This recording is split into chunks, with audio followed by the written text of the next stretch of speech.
Thank you very much. Again, it's an honor and a pleasure to be here. The first lecture, two very different lectures this time, will be related to the management and primarily the medical management of autoimmune liver and bile duct diseases. This will also be the topic of a symposium tomorrow. I mean, these are overlapping entities, PBC, autoimmune hepatitis, PSC. You also could consider autoimmune pancreatitis in this domain. However, this is where I will focus today's presentation. This is covered at the moment in 3 different clinical practice guidelines from Easl. There is one on cholestatic liver disease, which is getting old. There is a new PSC guideline in development. We have recently published autoimmune hepatitis and PBC CPGs, and this is where I will be taking most of the data from. When we're talking about treatment in these diseases, it's a complex measure, similar to the considerations that you have for NAFLD. It's very unlike hepatitis C, where you have an SVR, and that's when you have your treatment efficacy. Here you're talking about compound endpoints, biochemical, serological, histological, ultimately transplant-free survival. You need to take care of patients, their experiences, side effects, particularly considering that these are chronic conditions requiring long-term treatment over decades. The databases of the recommendations that can be provided are very scarce.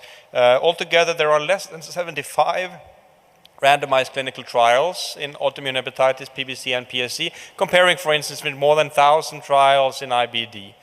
If you look at the challenges or the challenging patients, in autoimmune hepatitis, there is a fraction, 10-20%, PBC slightly higher. In PSC, I would be actually claiming that most of the patients are quite tough, particularly when it comes to the medical management of the patients. I will start with autoimmune hepatitis. Again, there will be a lecture tomorrow, so I will not go too much into diagnostics and the diagnostic considerations. First slide here basically showing that when you have a patient with autoimmune hepatitis, you treat. There are a few exceptions, very mild disease, biopsy-wise, biochemical-wise, old patients, contraindications, etc. But the normal rule is that the patients should be treated. Even with cirrhosis. Cirrhosis as presentation is a common finding occurring in 1/3 of the adults, even half of the children, and they do respond somewhat slower.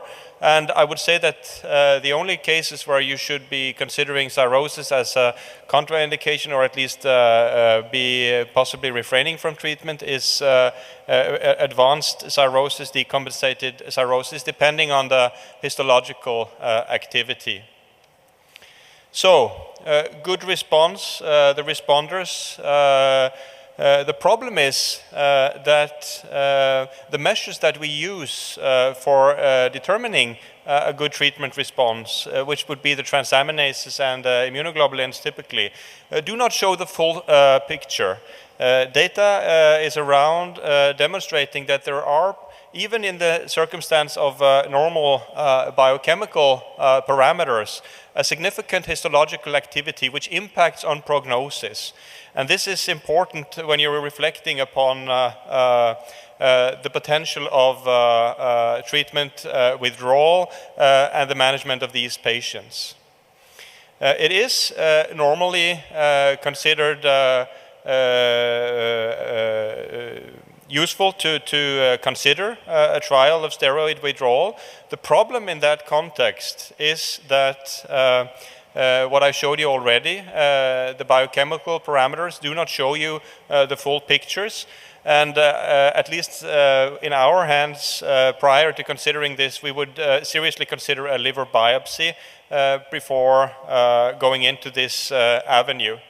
Problem is, of course, the patients mostly recur, and as you can see on the top graph here, the more frequent relapses, or the more relapses you have, the more likely you are to go into a progressive disease requiring transplantation in due time. And in the end, if there is a treatment withdrawal attempt, there is a relapse, the recommendation from Easl is that lifelong immunosuppression is actually advisable, and this is on this compound basis. So, what about difficult to treat? There would be two avenues into this difficulty. The one is the intolerant patients, the other is the incomplete response. There are different considerations for each of these groups, and I think personally this overview here from the MMF data from Hennes illustrates that, where you can see on the left side that in the cases where you have tolerance issues, the remission rates are actually quite high. However, if you already are in a situation of non-response, even going into a second-line avenue will not necessarily be successful. And whatever you do in this territory of second-line therapy, it's off-label, it's not really evidence-based. They are based on case series, single case reports. And there was actually this survey from the International Autoimmune Hepatitis Group, which actually illustrates a little bit, I would say, the prescription patterns of second-line therapies. MMF currently being the most popular ones, tacrolimus, which we're also using at our center, cyclosporin, and then you have the more experimental therapies with biologics, infliximab, rituximab, as also showing in case series responders. However, this is really a specialist territory, and I would advise that once you're moving into this landscape, the patients are referred to specialist management who would have experience managing these types of drugs in the patients. So what about PBC and PSC? Standard of care in PBC, of course, ursodeoxycholic acid. Of course, I would say, based on Easl guidelines, ASLD guidelines, and the widespread prescriptions. Of course, there are some contrasting data in the literature. Cochrane would not necessarily agree with us. There is response heterogeneity, and there's clearly some stratification as to responders and non-responders. Actually, this is now being, quite heavily elaborated in a numerous series, named typically from the center providing the data. And you can see here that there is actually a considerable fraction, 30%, 40% of the PBC patients that do have an insufficient response in PBC, highlighting the need for second-line therapies, some of which I will illustrate later in this talk, and some of which I will elaborate further in the presentation tomorrow. In PSC, the situation is more challenging. This is the largest clinical trial on ursodeoxycholic acid in PSC. It's the Nordic trial, and actually it failed to show significant efficacy of UDCA in patients with PSC when it comes to endpoints like liver transplantation and death. Then came the Keith Linder trial in 2009, actually showing that if you prescribe high doses of UDCA, 28, 30 milligrams per kilograms per day, actually there is an increase in clinical endpoints in the study population. This actually led to, I would say, a big debate, conflicting situation, actually without any recommendation at all, currently being feasible. Easl is a little bit more positive than the ASLD guidelines. And if you look at the prescription data throughout the world, this is probably the best summary that you can give on the current situation when it comes to UDCA prescription in PSC. Here we can see different time periods downwards, and you can see different regions. And what you would see from this is that actually this high-dose UDCA trial in 2009 led to a quite remarkable increase in the green fraction here, which is no UDCA, particularly in North America, but also in Northern Europe, Western Europe, where actually there has been little UDCA prescription for quite some time. In Southern Europe, Central Europe, there is more UDCA prescription, and I would say that where this landscape probably currently stands is that you would, in many centers, give a trial period of 6 months of UDCA. If there is a biochemical response, you continue. If there is no biochemical response, you take the patients off. Actually, in Oslo, we do not really use much UDCA, which is also, I would say, a reasonable strategy given the current data situation. When it comes to second-line therapies for PBC, we already heard about OCA, obeticholic acid, which is a derivative of chenodeoxycholic acid. I will talk more about the regulatory path which led to the approval of OCA, actually fundamentally based on this publication which came in 2016, which many of you would be familiar with, showing an effect on surrogate markers of PBC progression as determined by this cutoff of 1.67 times the upper limit of normal for alkaline phosphatase. So this was actually quite a breakthrough, I would say. It's the first second-in-line drug that we had for PBC. So it's currently on label in many European countries. It's quite expensive, that is to say.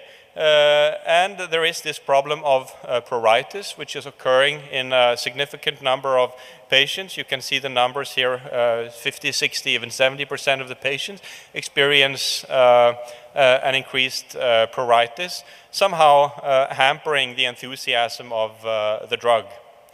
Then came, based on a number of series on bezafibrate, signals, primarily from Japan, I would say. The Japanese has been prescribing bezafibrates in PBC for a long, long time. And based on the signals that were seen there, we saw now the BES-URSO trial led from Paris, which is a multi-center clinical, placebo-controlled clinical trial on bezafibrate in PBC. Where actually you see similar effects, actually even more pronounced effects as you do for OCA on PBC. However, without this increase in pruritus that you experience with OCA. So I would say that the second-line therapy landscape for PBC at the moment is residing somewhat with the on-label situation for OCA, and then you have the off-label situation for bezafibrate. Bezafibrate cannot be prescribed on-label, to my knowledge, anywhere as of yet. We're currently working on a revision of the clinical practice guidelines in PBC from Easl, and hopefully this situation will evolve. And there are other drugs in the pipeline which we will discuss further in the presentation tomorrow. For PSC, second-line therapy currently is, I would say, almost an irrelevant discussion. We do not really have any first-line therapy. We're questioning the utility of URSO. So I would say in PSC we are still really at the endoscopic and the surgical level with our therapies.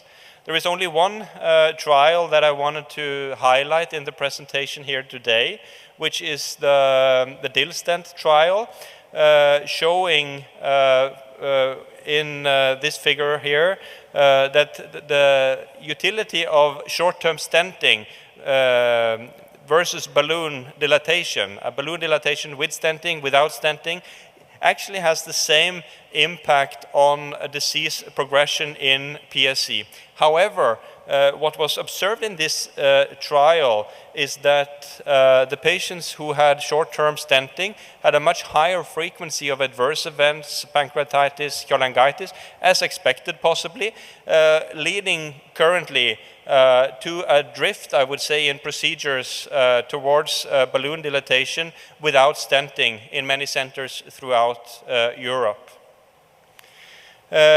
The other data that I wanted to highlight in PSC is really this debate regarding antibiotics. Many of you would probably be approached by patients having read about vancomycin in particular. This is also prevalent in pediatric patient populations where parents come and would like to have their children onto vancomycin based on, I would say, pilot data, small uncontrolled trials showing a signal. And as I will also elaborate in the next talk, I don't think we have any reason whatsoever into putting our patients with PSC onto long-term antibiotics. This should be considered proof of concept that actually the gut bacteria are important for the disease pathogenesis. However, from there on to actually using this knowledge in providing treatment to the patients, there is a long way to go. So the final slide of my first presentation is actually related to, I would say, an interesting development that we've seen, much driven from the patient societies. Because of course, what I haven't touched upon today, and which we will elaborate also in the session tomorrow, is the symptomatic treatment. You have issues of pruritus, you have issues of fatigue, you have bone disease, you have other aspects related to the diseases. And what we have done for the first time with the PBC guidelines is actually to have a patient version of the clinical practice guidelines. And I will actually encourage you to read this guideline. It's quite interesting reading because it's a flip coin of what we're normally used to see, where actually it's telling the patients why they are experiencing what they're experiencing, what their doctor is actually supposed to be doing in the various situations. For instance, here in chapter 8, in relation to their symptoms. And I think this is also something which is crucial, again, for these diseases where you have long-term treatment, long-term management, questionable efficacy, questionable evidence base for the management that we are providing, that we're actually trying to keep an emphasis on what the patient tells us. So this is the summary slide of the first presentation. We have a very poor or very limited knowledge base, few proper randomized controlled trials. There are common difficulties both in PBC and PSC, autoimmune hepatitis. There is this difficult to treat subpopulation. You have the standards of care in PBC with UDCA. In PSC, questionable. It's still widely prescribed. Remember the symptomatic treatment and the patients, and unfortunately, particularly for PSC, endoscopy and liver transplantation remain key tools in the management. So thank you very much for your attention. Thank you very much, Tom. Tenemos tiempo para un par de preguntas. ¿Alguien quiere preguntar algo? I'll do one question in the meantime. Do you feel comfortable about most trials evaluating drugs for PBC just basing on surrogate markers and no histology? No, I think this is currently a big debate in the field. I would say that the basis of using alkaline phosphatase is better in PBC than in PSC. However, what we've seen is that there is a drift, even in the regulatory authorities, towards accepting alkaline phosphatase as a good surrogate markers, both in PBC and at the moment also in PSC. I would seriously question that, particularly in PSC. I would say that the good discussion that we should have regarding surrogate endpoints for clinical trials is how would you measure the efficacy if you were not allowed to use alkaline phosphatase? And this question is very hard to ask, as you would know. So I'm skeptical, but I'm less skeptical in PBC than in PSC. Yeah. ¿Alguna pregunta más?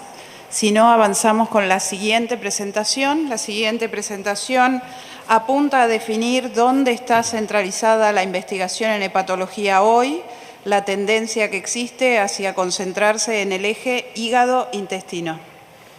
Yes, and it looks like I will give the next presentation in Spanish, which is not true. I will stay with English. Coming from a disease, which some of you would be aware, PSC is my primary area of research. You have this situation of a bowel inflammation, a bowel disease, and a liver disease. Of course, the relationship between the bowel and the liver has been an area of great interest for me and my group. this is, I would say, a key observation that has emerged in my reading of this system. The gut-liver axis is a bidirectional system. You have the situation where a number of factors are really going in this gut-liver direction. You have nutrients, microbial components, xenobiotics, drugs, bile acids, immune cells, etc. However, you also have a lot of factors going the other way around. Again, bile acids, you have immunoglobulins, including immunoglobulin A, you have various signaling molecules. And this bidirectional system, and that's a crucial point, is under the influence of the external environment, oral exposures coming into the gut. In this system, of course, there are a lot of factors that we can discuss. There are signaling components. We already heard about FGF19, the FGF19 FXR signaling axis. There are immunological mechanisms, for instance, gut homing of lymphocytes, which occurs from the gut to the liver. However, what I will focus and center this discussion around is the microbiome or the microflora of the gut. As you can see to the right here, there is a number of cells, bacterial cells, equaling the number of cells in the human body residing in the gut. Some people have claimed it's 10 times more. Actually, it seems to be quite similar as to the most recent calculations. As you will also see that the biggest compartment of this bacterial system actually resides in the colon with a decreasing number of microbes the more proximal you go. However, as we are all as gastroenterologists aware, even the low prevalence bacteria that we see in the proximal parts of the GI tracts, for instance Helicobacter, are not irrelevant. And also there is at the moment an increasing interest in the relevance for endocrine signaling, for instance, of the bacterial flora of the duodenum and the jejunum. I will, however, today focus mostly on the colonic flora. The reason why this has sort of boomed is, I would say, a technical one.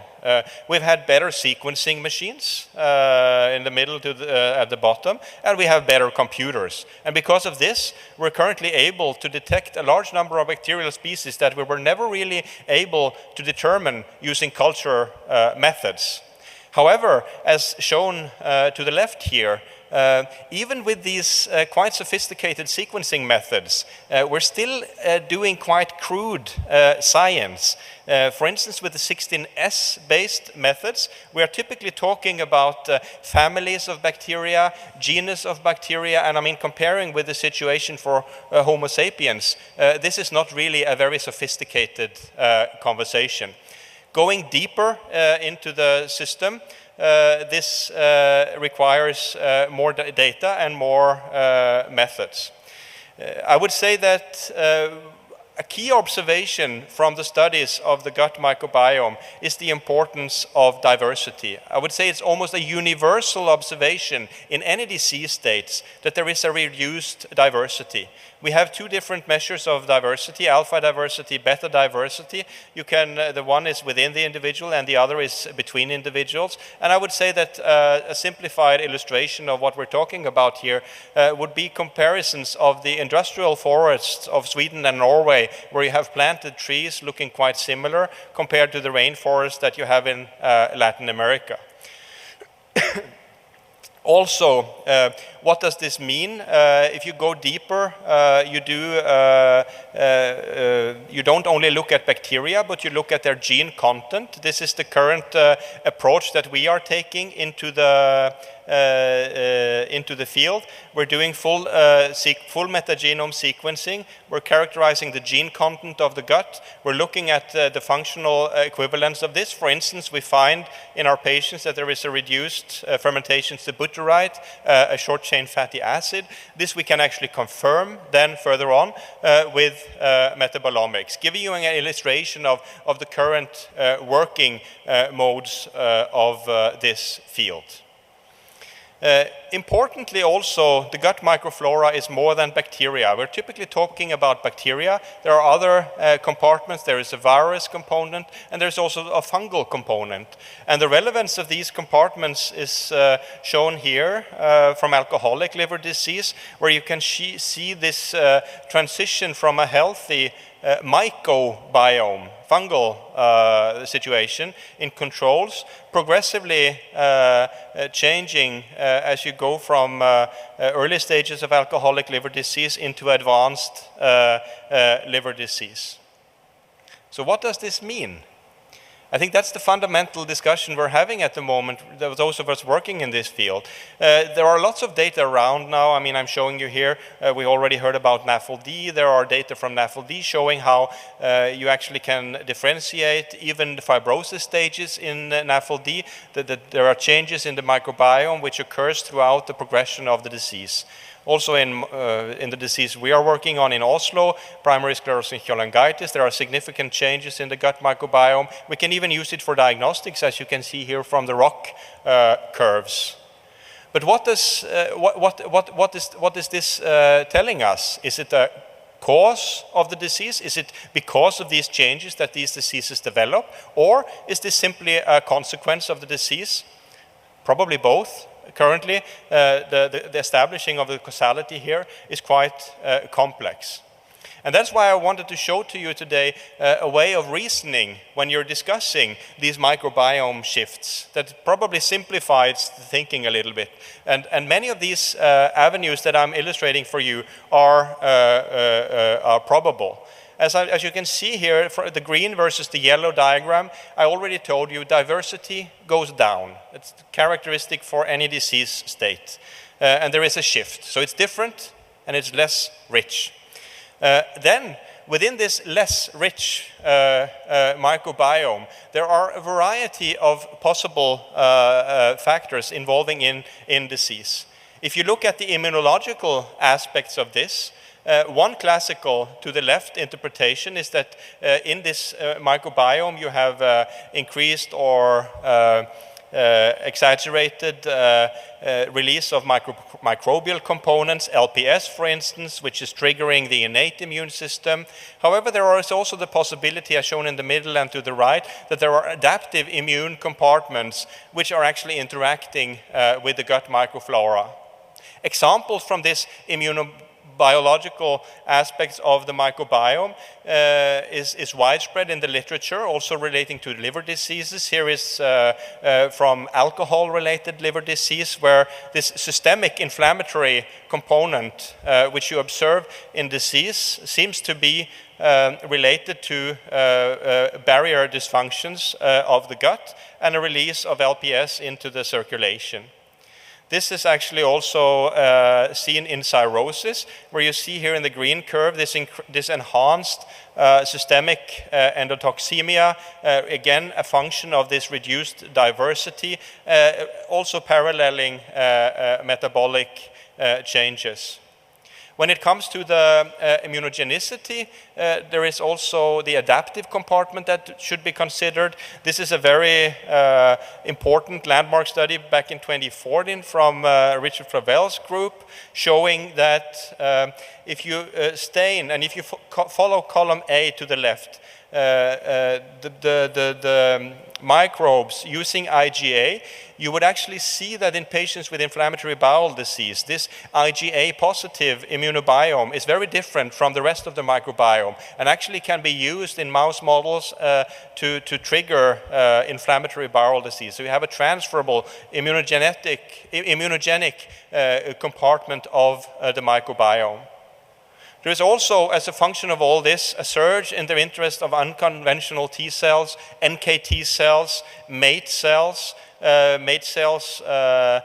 reflecting specificities going toward vitamin B metabolites. As you can see here, different specificities relating to different species. And I would say this is a territory which is currently opening up. That much for the immunological aspects.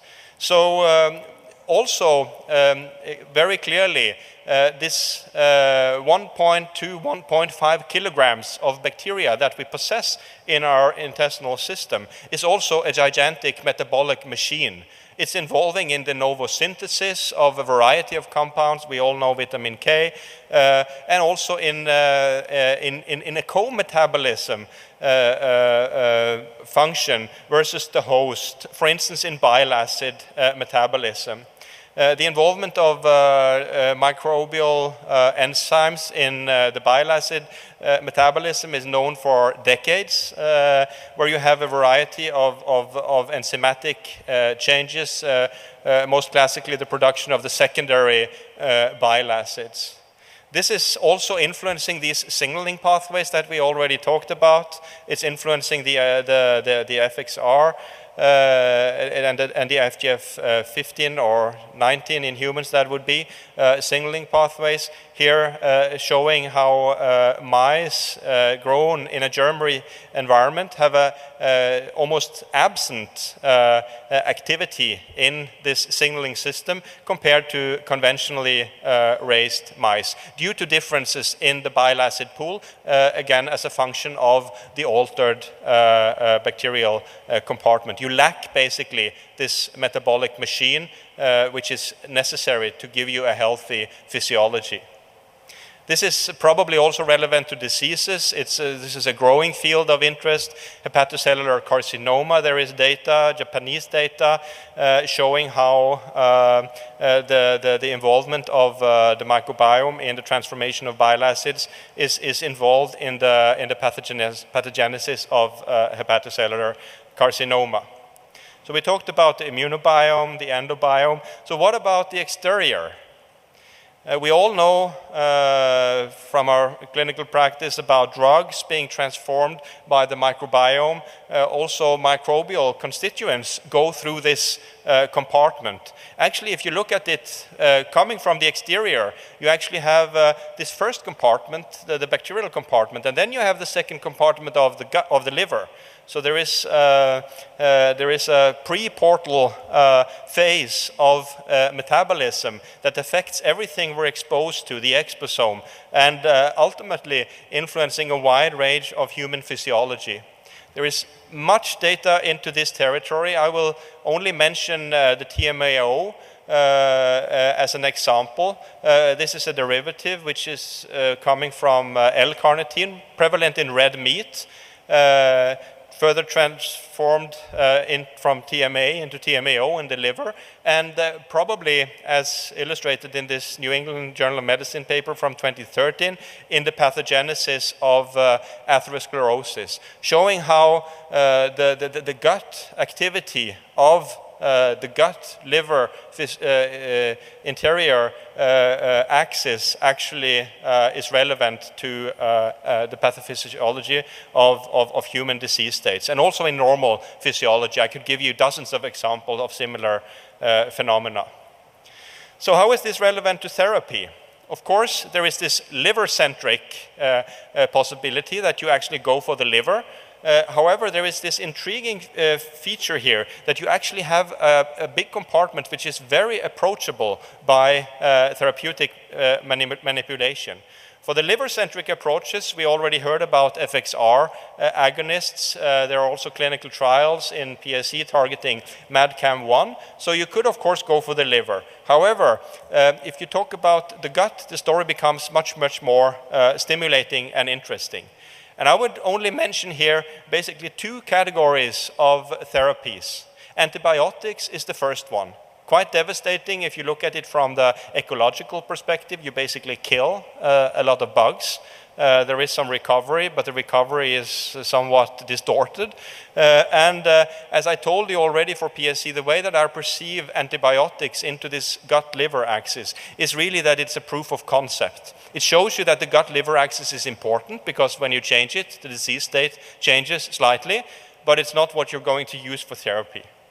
When you're talking about therapy, you're talking about much, much more subtle manipulation of the bacterial flora.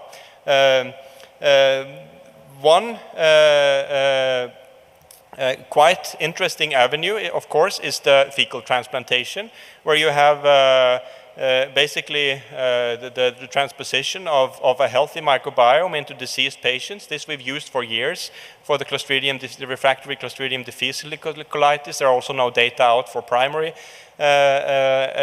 utility of this treatment, and it seems to be working. This is also coming into hepatology. This is data on hepatic encephalopathy, the study by Bajai, published last year, showing that there is a more rapid recovery in patients with fecal transplantations compared to placebo controls. Then there is the story about probiotics, and I think I wanted to highlight here 2 Cell papers which just appeared 1 month ago, which actually questions heavily this concept of, I would almost tend to call it yogurt transplantation. The first trial, or the first study, big papers, both of them, actually illustrating how, following a course of antibiotics, the upper part of the figure, if you give probiotics here, you actually prolong and you distort the recovery following an antibiotic course. So it's actually, contrary to belief, counter beneficial compared to spontaneous recovery and again fecal transplantation. The other story to the right is also interesting because it's leading us probably where this fielding heading, where you actually observe that following administration of probiotics, it's not like this is a one-size-fits-all. There is a subpopulation of patients who seem, or individuals that seems to allow for the growth of these species, that there is a niche for these species. And I think this is where we will see the field is moving for the coming years. And I will illustrate that by showing you 2 different concepts. The one to the left is, what do you want to accomplish? What do you want to do? Here, for instance, you want to have more Treg activity to prevent the development of IBD.